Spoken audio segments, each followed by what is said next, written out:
안녕하세요. 저는 한 아이의 엄마인 40대 초반 여성입니다. 여러분들은 여러분들이 보는 게 모두 진실이라고 생각하시나요? 저는 제가 본 걸로만 판단하고 남들이 하는 말로 누군가를 판단하지 않았었는데요. 저는 그게 옳고 맞는 일이라고 생각했었는데 제가 본 게 다가 아닐 수도 있다는 걸 얼마 전에 깨달았습니다. 제 눈만을 믿고 있다가 얼마 전 하나뿐인 아들을 잃을 뻔했거든요. 저는 시댁을 처음 갔을 때 충격을 받았었어요. 저에겐 세상에 이렇게 다정할 수가 있나 싶을 정도로 잘해주던 남자친구가 집에선 여자를 아주 밑바닥으로 알더라고요. 처음 집에 들어갔을 때부터 남자친구는 아이의 어머님을 없는 사람 취급했었습니다. 밥을 먹는 동안에도 어머님은 뒤늦게 앉으셔서 식사를 늦게 시작하셨었는데 남자친구와 시아버님은 아직 식사를 다 마치지 못한 어머님을 보고서 자연스럽게 얼른 먹던 걸 치우고 과일이나 내오라고 하셨어요. 어머님은 아무 말도 안 하시고 조용히 남은 밥그릇이며 반찬 그릇들을 모두 치우셨고 과일을 깎아서 내오셨죠. 저는 괜히 불편한 마음이 들어 어머님은 계속 식사하시고 제가 과일을 깎아오겠다고 했지만 시아버님과 남자친구는 그럴 필요 없다면서 손님은 앉아있으라며 저를 못 일어나게 하셨었죠. 솔직히 지금에서야 손님이지 결혼하고 나면 저도 식구인데 어머님과 똑같이 살지 않을까 하는 생각이 머릿속을 스쳤습니다. 과일 정도는 제가 깎을 수 있어요. 제가 깎아올게요, 아버님. 아니야, 손님이 무슨 일을 하려고 그래. 얼른 앉아요. 당신은 꾸물거리지 말고 얼른 이거나 치워. 괜히 사람 불편하게 뭐하는 짓이야? 제가 움직이려 하자 불똥은 오히려 어머님에게 튀었습니다. 이미 어머님은 먹던 것도 다 내려놓은 채 정리 중이셨는데 빨리 움직이지 않는다는 이유로 화를 내신 거였어요. 덕분에 저는 더 가시방석에 앉아있게 되었죠. 그 이후로 결혼에 대해 다시 생각이라도 해야 하나 고민을 했었는데 또 저와 있을 때는 집에서와 완전히 다르게 행동해서 쉽게 결정을 내릴 수가 없었습니다. 저와 단둘이 있으면 자기가 다 움직이고 제가 쓰레기가 생기면 다 자기한테 달라면서 쓰레기도 자기가 들고 있다가 버려줄 정도로 사소한 부분까지 배려했었거든요. 뭔가를 같이 먹으면 당연히 남자친구가 다 치우고 집안일도 곧잘하는 편이었는데 인사를 드리고 난 후 자꾸 집에서의 남자친구의 행동이 겹쳐 보여서 고민하게 되었습니다. 그렇게 제가 고민하는 사이에 상견례 날짜까지 잡혔고 저희 부모님도 그 모습을 보게 되셨어요. 처음엔 다른 상견례와 다를 바 없이 화기애애하게 덕담을 주고받으며 결혼에 대해서 이야기를 나눴습니다. 그런데 이상하게 어머님은 계속 대화에 끼지도 못하고 계시더라고요. 저희 엄마가 그걸 알아차리시곤 먼저 말을 거셨는데 아버님이 자꾸만 말을 가로막으시면서 어머님을 깎아내리셨습니다. 사부인은 애들 결혼 날짜 언제가 괜찮으세요? 이 사람은 뭐 아무것도 몰라요. 그냥 저희끼리 결정하면 되죠. 그래도 사부인 의견도 한번 들어봐야죠. 원래 결혼식은 여자들이 잘 알아요. 그렇죠? 저는... 당신은 끼어들지 말고 그냥 가만히 있어. 왜 이렇게 나서는 거야? 대놓고 어머님을 무시하는 듯한 말투에 저희 엄마도 덩달아 표정이 굳어지셨습니다. 그리고 몇 분 지나지 않아 사건이 터졌죠. 대화에 끼지도 못하시고 식사만 하시던 어머님이 홀짝홀짝 술을 들이키시자 아버님이 뒤늦게 그걸 발견하고 어머님에게 호통을 치신 겁니다. 당신 지금 뭐하는 짓이야? 지금 한참 중요한 이야기하고 있는데 사돈 떼실 분들 앞에서 뭔 술을 그렇게 마셔? 아니, 내가 뭘 얼마나 마셨다고 그래요? 사부인이 조금 드실 수도 있죠. 바깥 사돈도 너무 야박하시네. 엄마는 냉랭한 분위기를 풀어보려 둥글게 말했지만 쉽게 분위기는 풀어지지 않았고 그 식사 자리가 끝날 때까지 저희는 어색한 분위기 속에서 식사를 마쳐야 했습니다. 엄마도 시댁이 분위기가 이상하다는 걸 느끼셨는지 걱정을 하셨어요. 시어머니가 받는 대접을 보면 나중에 제가 어떤 대접을 받고 살지가 보인다며 저런 집에 시집가면 뻔할 뻔짜라며 다시 한번 결혼을 생각해보라고 저를 설득하셨죠. 안 그래도 고민하고 있는 찰나에 엄마까지 저를 말리시니 진지하게 남자친구에게 결혼을 다시 생각해보자고 했어요. 남자친구는 영문도 모른 채 저에게 매달렸고 차마 저는 어머님을 보면 저도 그렇게 살 것 같아서라고 대놓고 이야기를 하기도 애매해서 그 이유도 알려주지 않았습니다. 그러자 남자친구는 정말 마음이 급해졌는지 저희 집 앞까지 찾아와 저에게 매달렸죠. 대체 왜 그러는 거야? 혹시 우리 엄마 때문에 그래? 솔직히 나는 오빠가 그렇게까지 가부장적일 거라고 생각을 못했었어. 그런데 오빠를 낳아주신 어머님한테까지 그러는 게 나는 말이 안 된다고 봐. 그게 다 사정이 있어. 결혼하면 내가 집안일도 다 할 거야. 시집살이도 없을 거고. 내가 정말 너 사랑하는 거 알잖아. 대체 무슨 이유길래 어머님한테 그러는 건데? 제가 이유를 물어도 남자친구는 말하지 못할 비밀이라도 있는 건지 한참을 고민하다가도 나중에 때가 되면 말을 해줄 테니 기다려주면 안 되겠냐고 하더라고요. 솔직히 다른 사람이 그런 식으로 말했으면 턱도 없겠지만 그동안 제가 봐온 남자친구는 이유 없이 그럴 사람이 아니라는 생각에 그냥 눈 감아주고 결혼식을 올리기로 했습니다. 남편은 결혼 전 약속이 진심이었다는 걸 증명하듯 한결같았고 약속한 대로 집안일에서부터 대부분의 일들을 도맡아 했고 저에게 언성을 높이는 일도 없었어요. 오히려 저에게 맛있는 저녁을 해주겠다면서 퇴근하면서 장을 봐와서는 인터넷을 보면서 2시간에 걸쳐 저녁을 하는 모습도 보여줬고요. 그렇게 노력하는 남편의 모습을 보면서 결혼 전 어머님을 대하던 모습을 잊어갔습니다. 그런데 명절에 맞아 시댁에 가니 남자친구는 또 날카로운 말투로 어머님에게 명령을 했어요. 듣고 있는 제가 너무 거북해서 먼저 나서서 어머님을 쉬시라고 하고 제가 일을 하기 시작했습니다. 어이 세아가, 너는 일도 해서 피곤할 텐데 방에 들어가서 쉬어. 그래도 어머님만 이렇게 일하시는 모습을 어떻게 그냥 두고 보겠어요. 저라도 움직여서 도와드려야죠. 그럴 필요 없다니까 왜 그래? 그래, 세아가. 내가 해도 괜찮으니까 너는 쉬어. 이제는 저도 이 집의 식구인데 1인분은 해야죠. 이거 치우고 설거지하면 되는 거죠? 저는 보란듯이 어머님을 도와드렸고 어머님은 감사해하시면서도 안절부절 못해하셨어요. 그날 이후 아버님은 저에게 연락이 오셔서 이제 따로 명절이나 제사 때 오지 않아도 된다고 하셨죠. 누가 봐도 제가 어머님 편을 들어주니까 그게 보기 싫어서 그러시는 것 같았습니다. 오기로라도 시댁에 가려고 했지만 남편이 번번이 막아서는 바람에 실패했었죠. 그러다 제가 임신을 하게 돼서 정말 오랜만에 시댁에 가게 됐거든요. 임신 사실은 그래도 얼굴을 보고 알려드려야 될 것 같아 남편도 내켜하진 않았지만 함께 시댁으로 갔습니다. 시댁에 가니 여전히 어머님을 박대하고 계셨고 저는 일부러 친근하게 굴면서 아이 낳으면 어머님이 도와주셔야 한다고 말했어요. 아직 딸인지 아들인지는 모르고. 네, 아직 초기라서요. 다음 달쯤 되면 알 수 있을 거예요. 아이 태어나면 어머님이 많이 도와주세요. 육아 선배시잖아요. 내가? 그래. 내가 도와줘야지. 어머님의 대답에 아버님과 남편의 얼굴이 순식간에 얼어붙었습니다. 당신은 아이 태어나면 근처에 갈 생각도 하지 마. 양심이 있어야지. 아버님의 싸늘한 눈빛에 잠시나마 입가에 머물러 있던 어머님의 미소는 순식간에 싸하게 굳었습니다. 남편도 한마디 하고 싶어하는 눈치였지만 제가 있으니 차마 입 밖으로 꺼내진 못하더라고요. 결국 돌아오는 길에 남편이 정말로 어머님에게 아이를 맡기기라도 할 거냐고 묻더라고요.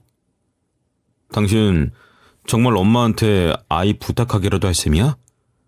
어차피 나도 복직해야 하고 우리 친정 부모님은 멀리 사시는데 가까이 사는 어머님한테 부탁드리는 게 낫지 않겠어? 그래도 요즘엔 베이비시터들도 많고 전문적으로 아이 돌봐주는 사람도 있는데. 그래도 남의 손에 맡기는 것보다야 어머님한테 부탁드리는 게 훨씬 마음 편하지. 돈도 훨씬 적게 들 거고. 왜? 어머님한테 아이 맡기는 게 싫어? 그냥 돈 더 쓰더라도 베이비시터를 구하든 어린이집을 일찍 보내든 하자. 요즘엔 1살짜리 애도 받아주는 데도 있는데. 남편은 대놓고 어머님에게 맡기지 말자고는 말하지 못했지만 계속 어린이집이나 다른 데 부탁하자면서 저를 설득하더라고요. 하지만 막상 제가 아이를 낳은 후에 회복이 너무 더뎌서 육아휴직을 하고 아이를 돌보게 됐었죠. 혼자 하려니 이것저것 힘든 게 많아서 몰래 어머님에게 부탁드렸습니다. 한동안 잠도 제대로 못 자고 몸도 제대로 못 쉬니 너무 힘들더라고요. 남편이 도와주긴 했지만 회사에 나가야 되니 무작정 남편에게 떠맡길 수도 없는 노릇이었고요. 남편이 출근한 낮 시간 동안엔 어머님에게 연락해 도와달라고 부탁드렸습니다. 어머님은 제가 부탁드리자 오히려 기다렸다는 듯이 한 걸음에 달려 나오셨고, 어머님이 계신 동안 그나마 눈도 조금 붙이고 집안일들도 해치울 수가 있었습니다. 죄송한 마음에 돌아가실 때면 차비하시라고 돈도 조금씩 드렸었고요. 어머님, 너무 감사드려요. 어머님 덕분에 그나마 숨 쉴 틈이 생기네요. 아니야, 새해가 덕분에 나도 바깥바람 쐬면서 기분 전환해서 좋은데 뭐. 너 아니면 나도 집에서 한 발짝도 못 나오거든. 네? 거짓말하지 마세요. 진짜야. 사실 너희 시아버지가 의처증에다 망상이 심해서 밖에서 어떤 남자가 나한테 길만 물어봐도 누구냐면서 엄청 화낸다니까. 정말요? 그래. 심지어 애가 길을 잃어서 엄마를 찾아줬는데 그 애 보고 어디서 밖에서 나온 아이냐며 화낸 적도 있었어. 어머님은 한번 이야기를 시작하시자 그동안 있었던 일들을 줄줄이 말씀해 주셨어요. 쌓인 게 많으셨는지 이야기를 들을수록 경악스럽더라고요. 거기다 지금 저희 남편이 어머님을 싫어하는 이유도 어머님이 남성 편력이 심하다고 어릴 때부터 남편에게 세뇌를 시켜서 남편은 그걸 믿고 어머님에게 그렇게 대한다더라고요. 그러면 남편한테라도 따로 말씀을 하시지 그러셨어요. 걔는 자기 아빠 말만 듣지 내 말은 들으려고도 하지도 않아. 억울해도 뵐 수 있니? 자식인데 내 말을 들어주면 어떻고 안 들어주면 또 어때? 어머님은 억울하실 법도 한데 오히려 남편을 감싸주셨습니다. 그 후로 저희는 급격하게 친해졌고 어머님은 거의 매일 저희 집으로 찾아오셨죠. 그런데 어느 날에는 아버님이 전화가 오셔서 아직 어머님과 함께 있냐고 물으셨어요. 그래, 나다. 혹시 너희 시어머니 거기 있어? 나간 지가 언젠데 아직도 안 들어오네. 전화도 안 받고. 아, 네. 저희 집에 계세요. 저녁만 드시고 가신다고 하시네요. 그래. 그럼 한번 바꿔줘봐라. 아, 방금 막 화장실 들어가셔서요. 나오시면 제가 말씀 전해드릴게요. 사실 어머님은 집으로 출발하신 지 한참이셨지만 직감적으로 어머님이 곧장 집으로 안 가시고 어디론가 샜다는 걸 알 수가 있었습니다. 그 사실을 아버님이 아시면 큰일이니 급하게 거짓말로 둘러댔죠. 그날 이후 아버님에게서 전화가 걸려오는 날은 점점 많아졌고 저는 매번 어머님과 함께 있다면서 거짓말을 해야 했습니다. 매일같이 전화를 해봤다 보니 어머님이 어디로 가시는 건지 궁금해지더라고요. 그래서 아예 대놓고 어머님에게 물어봤습니다. 어머님, 매번 곧장 집으로 안 가시고 어딜 가시는 거예요? 아버님 전화도 안 받으시고. 아이고, 너한테 전화까지 했었니? 미안하다. 내가 그걸 생각 못했네. 그냥 혼자 나오는 게 좋아서 산책하다 들어간다는 게 그만. 그래요? 그 정도는 그냥 아버님한테 솔직하게 말씀하셔도 될 것 같은데. 무서운 소리 하지 마, 얘. 내가 밖에 나가기만 하면 바람 피우는 줄 알고 얼마나 난리인지. 어떤 날은 막 소리 질렀다가 어떤 날은 그만하라고 빌고 막. 아휴, 진즉에 이혼했어야 되는 건데. 어머님은 참자 참자 하시면서 지금까지 상황을 끌고 온 게 제일 후회된다고 하시더라고요. 저는 그런 어머님을 위로하며 언제든 저희 집에 오라고 했습니다. 물론 남편이 출근한 동안만 저희 집에 계시니까 남편은 그 사실을 감쪽같이 모르고 있었고요. 날은 점점 추워져만 갔고 어머님은 매번 바깥 공기를 쐬고 싶다며 산책을 하다 집으로 가셨어요. 한 번은 너무 마음이 쓰여서 어머님이 나가시고 난 후 돈을 너무 적게 드렸나 싶어서 뒤늦게 돈을 더 드리려고 따라 나섰는데 저희 집 바로 앞에 있는 국밥집에서 혼자 쓸쓸하게 저녁을 드시고 계시더라고요. 마음 같아선 저녁까지 편하게 계시다가 가시라고 하고 싶었지만 남편이 퇴근하니 쉽게 그럴 수도 없었습니다. 남편은 어머님이 저희 집에 오시는 걸 모르고 있었거든요. 그러다 결국엔 남편이 외근을 하고 일찍 돌아온 날 어머님이 남편과 마주치고 말았습니다. 왜 여기 있어요? 당신, 이게 어떻게 된 일이야? 여보, 일단 진정하고 내가 어머님한테 부탁했어. 애 보는 거 도와달라고. 내가 도와주잖아. 그걸로는 부족해? 그럼 차라리 베이비시터를 쓰자니까. 아이, 미안하다. 정말 나 때문에 싸우지들 마라. 내가 안 오마. 어머님은 죄라도 지은 사람처럼 급하게 자리를 뜨셨고 그 후로 남편과 한바탕 했습니다. 당신은 어머님을 그렇게까지 몰아세워야겠어? 당신 낳아주신 분이야. 어떻게 그렇게 매정하게 돼? 이유나 들어보자. 대체 왜 이러는 건데? 당신은 몰라도 돼. 낳아줬다고 다 좋은 부모는 아니잖아. 하여튼 당신 또 집에 불러들이기만 해. 그때는 나도 정말 못 참아. 그 후로 남편은 어머님에게 돈도 한 푼 주지 말라며 신신당부까지 했습니다.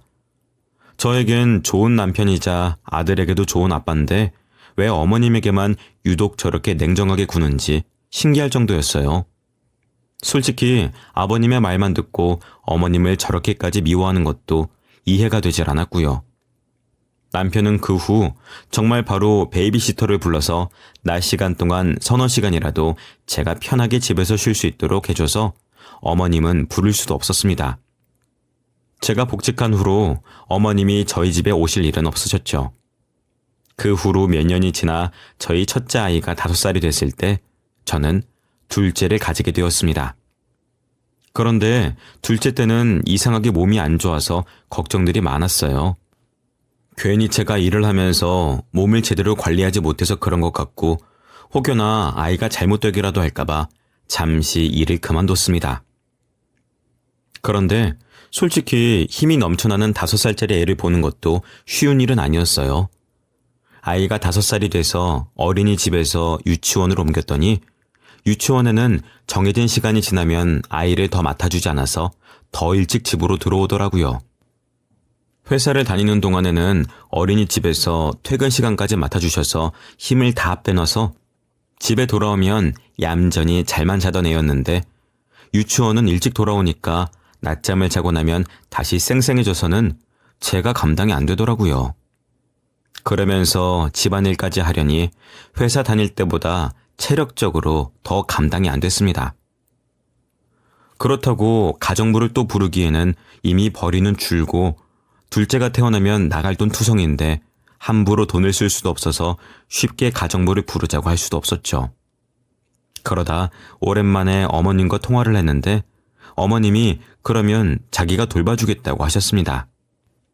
첫째가 이제 한창 힘이 넘칠 나이라서 아이 감당하는 것만으론 벅차요. 남편이 도와주긴 하는데 낮 동안 집안일하면서 아이까지 보는 건 체력적으로 너무 힘드네요. 그럼 내가 가서 도와줘도 괜찮을까? 네? 그러시면 저야 너무 감사하죠. 근데 또 오빠랑 마주치시면... 그동안 남편이 어머님을 얼마나 싫어하는지 봐왔기도 했고 지난번에 마주쳤을 때 또 그런 일이 생기면 안 참는다고 했던 것도 마음에 걸렸어요. 하지만 어머님은 이번엔 남편에게도 말을 하고 오시겠다고 하시더라고요. 형준이한텐 내가 다 미리 말해놓을게. 너는 몸이랑 아이만 신경 써. 괜찮으시겠어요? 그동안 네가 몰래 준 용돈이 얼만데 내가 밥값을 해야지. 그래 주시면 저야 너무 감사하죠. 제가 모르는 사이에 남편과 화해라도 하신 건지 남편은 어머님이 집에 오는 걸 허락했습니다. 어머님은 오랜만에 자유롭게 혼자 집 밖으로 나왔다면서 좋아하셨고요. 덕분에 오랜만에 시간적 여유도 생겨서 그날은 어머님에게 아이를 부탁하고 마트에 장을 보러 갔어요. 오랜만에 아이 없이 여유롭게 장을 보니 이것저것 자꾸 담게 되더라고요. 그렇게 장을 다 보고 지금쯤이면 첫째도 집으로 돌아오고 남을 시간이라 뒤늦게 시간을 확인하고 부랴부랴 집으로 돌아왔는데 어머님만 자리를 지키고 계셨습니다. 어머님, 혜준이 아직 안 왔어요? 올 시간이 다 됐는데. 유치원 차 오는 시간에 제가 요 앞에서 데리고 들어와 달라고 부탁드렸었잖아요. 뭐라고? 식탁에 앉아 계시던 어머님이 입을 떼자 진하게 풍기는 술 냄새가 코를 찔렀습니다. 어머님, 술 드셨어요? 그럼 혜준이는요? 뭐? 그래, 술 먹었다. 어쩔래? 술맛 떨어지게 뭘 자꾸 말을 시켜. 저는 놀라서 어머님을 다그쳤지만 어머님은 술에 취해 저에게 짜증을 내셨습니다.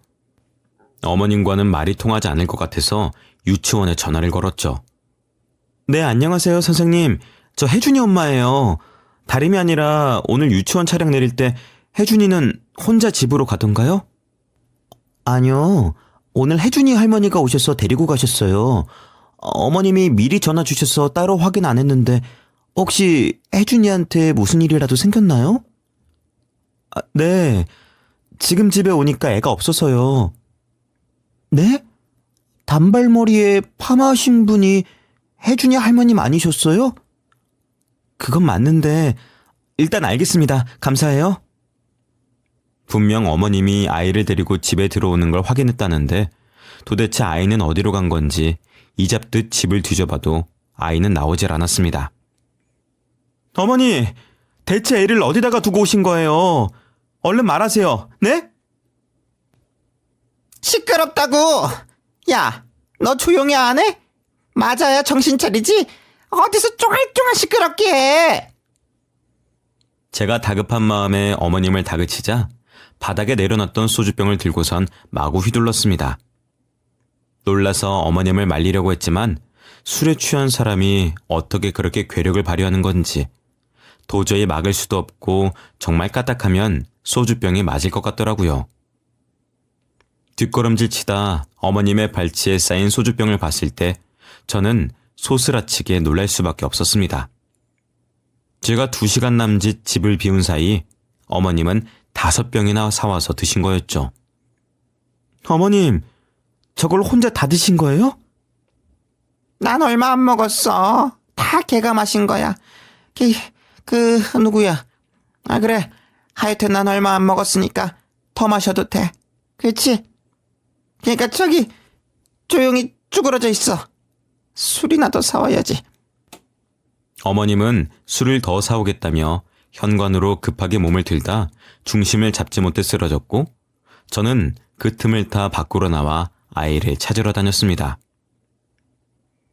혹시나 아이를 본 사람이 있는지 주변에 있는 가게며 지나가는 사람들을 붙잡고 아이의 사진을 보여주면서 본 적이 있냐고 물어보고 다녔어요. 그러다 집 근처 작은 슈퍼에서 어머님과 저희 아들을 봤다는 가게 주인을 만났습니다. 아까 얘 그 할머니가 데리고 들어왔다가 나갔었는데 무슨 일 있어요? 정말요? 몇 시쯤인데요? 애가 없어져서요. 어디 쪽으로 가는지는 못 보셨어요? 그거야 나도 모르지. 어쩐지 술 냄새가 진동을 하더라니 결국엔 사달이 났네.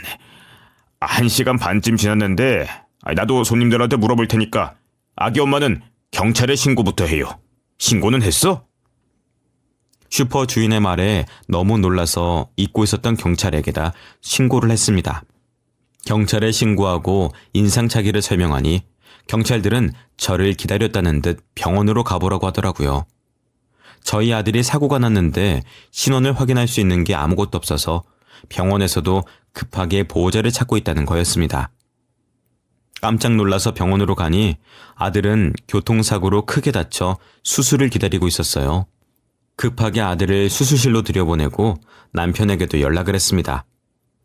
그리고 남편은 병원에 도착하자마자 저에게 불같이 화를 냈습니다. 이게 다 어떻게 된 일이야? 애가 무슨 교통사고야? 그게 어머님한테 잠깐만 애 봐달라고 하고 장 보고 왔는데 뭐라고? 미쳤어? 내가 저번에 말했지. 애는 맡길 생각을 하지 말라고. 왜 내 말을 안 들어서 이 사단을 만들어? 그래서 교통사고는 왜 난 건데? 나도 모르겠어. 어머님이 술 취하신 채로 슈퍼에 애를 데리고 갔다가 그랬다가 오셨다는데 집에는 없고 갑자기 교통사고 났다고 하고. 애 잘못되면 다 당신 책임이야. 알겠어? 술주정뱅이 손에 우리 애를 왜 맡기길. 어머님이 그러실 줄 내가 알았어? 나도 몰랐다고. 당신이 말해줬어야지. 어머님이 술 드실 줄도 몰랐고 혜준이가 이렇게 될 줄도 몰랐어. 정말 몰랐던 게 맞기나 해? 당신도 다 알면서 눈 감아준 건 아니고? 그게 무슨 말이야? 알고 보니 어머님은 알코올 중독이었습니다. 그래서 그동안 아버님이 어머님에게는 한 푼도 주지 않고 밖에도 못 나가게 한 거였어요. 돈만 들고 나갔다고 하면 무조건 술을 드시고 난동을 피우셨으니까요. 저희 집에 오실 때마다 소독을 철저하게 해야 한다면서 손소독을 하시는 바람에 그게 술 냄새인지 손소독제 냄새인지 제가 알지 못했던 거였죠. 그나마 최근엔 아버님이 철저하게 감시하신 덕에 증상이 나아졌을 거라 생각해서 저희 집에 오는 걸 허락해 주셨었던 건데 아버님도 깜빡 속으시고 있으셨던 거였습니다. 어머님의 옷장 안쪽엔 제가 드린 돈으로 몰래 사다 놓은 술들이 한가득이었다고 하더라고요. 아버님은 돈이 없으니 당연히 그렇게 숨겨놨을 거라곤 생각도 못 하셨고요. 결국 남편은 그동안 어머님을 싫어했던 이유를 저에게 털어놨습니다. 어렸을 때부터 알코올 중독에 손버릇도 안 좋아서 술만 마시면 나한테 손찌검했었어.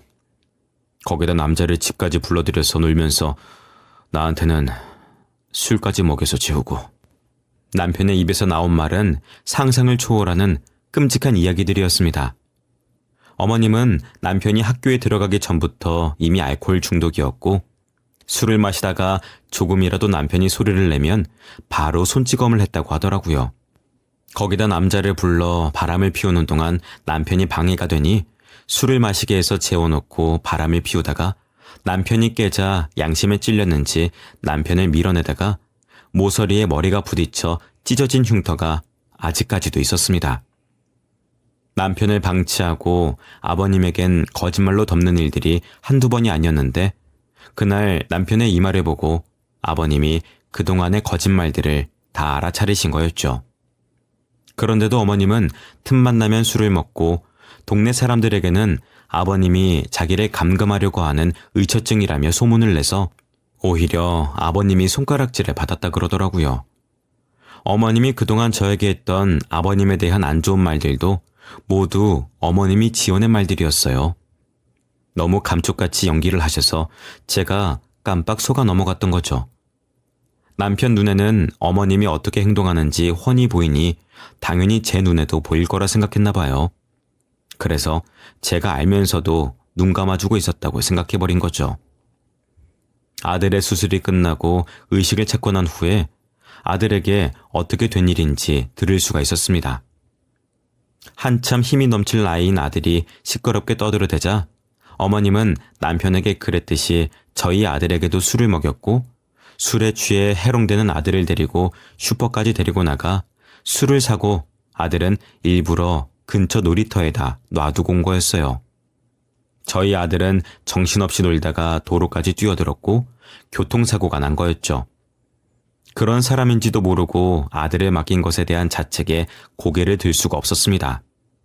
아버님도 뒤늦게 소식을 듣고 병원으로 달려와서 이야기를 모두 들으셨습니다.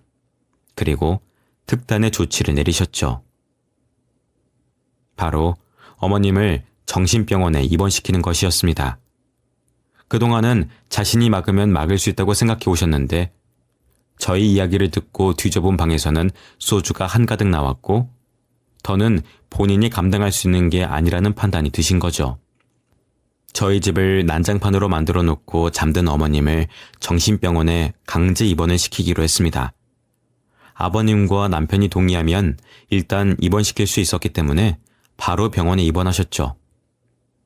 그곳에서 어머님은 알코올 중독뿐만 아니라 망상 장애가 있다는 게 발견이 되었습니다.